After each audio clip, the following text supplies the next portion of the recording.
Hi everyone! In today's video, we're going to clear up a common grammar mistake. Even advanced learners sometimes make it. A lot of people say advices, but is that correct? Let's break it down and learn the right way to talk about advice in English.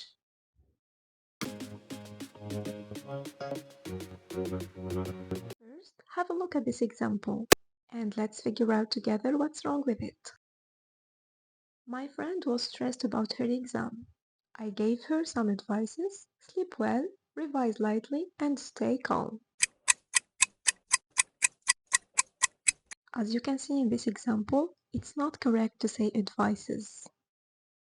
We must say advice.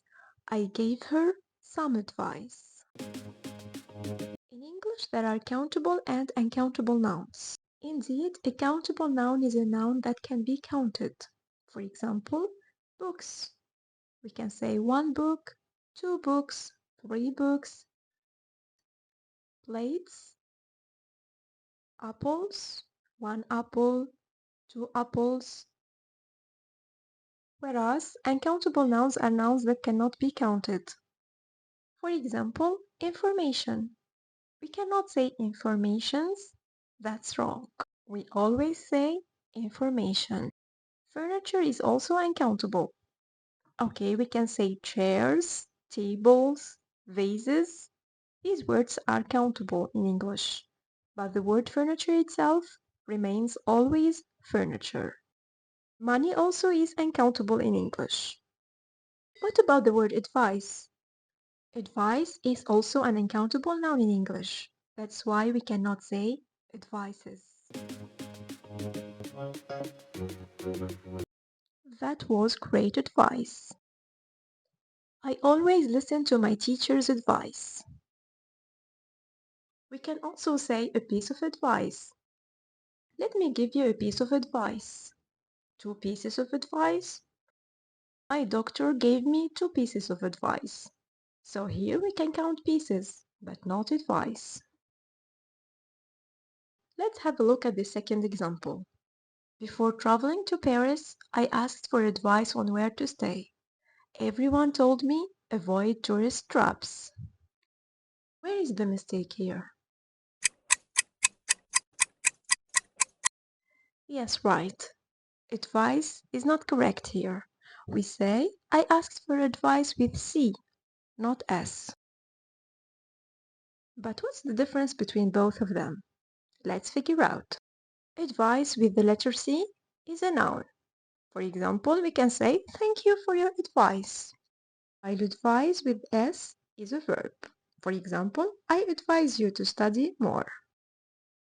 The noun advice ends with a soft S sound, so it's pronounced advice, while the verb ends with a Z sound and it's pronounced advise.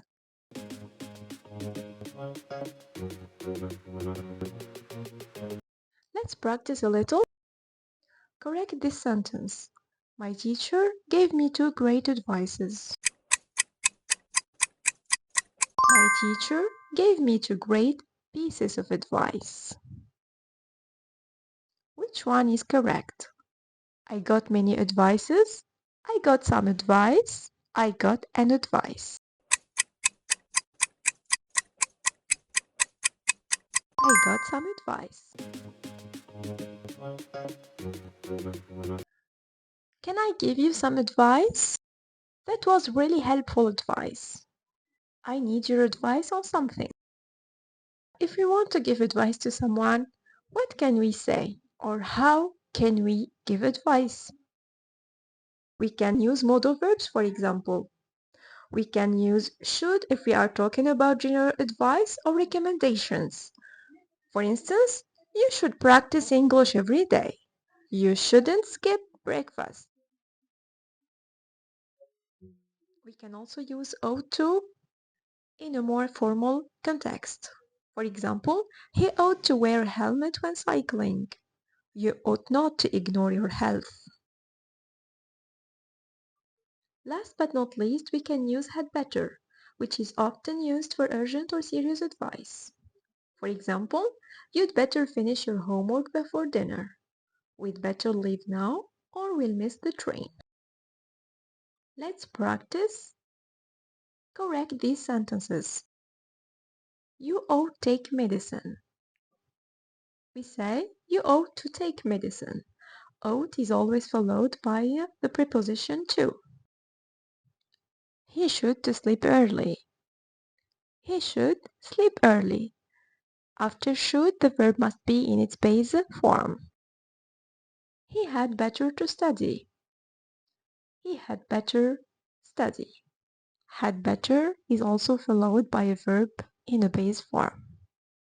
I hope you enjoyed this lesson. Don't forget to subscribe to my channel Sanalingo. See you. Bye bye.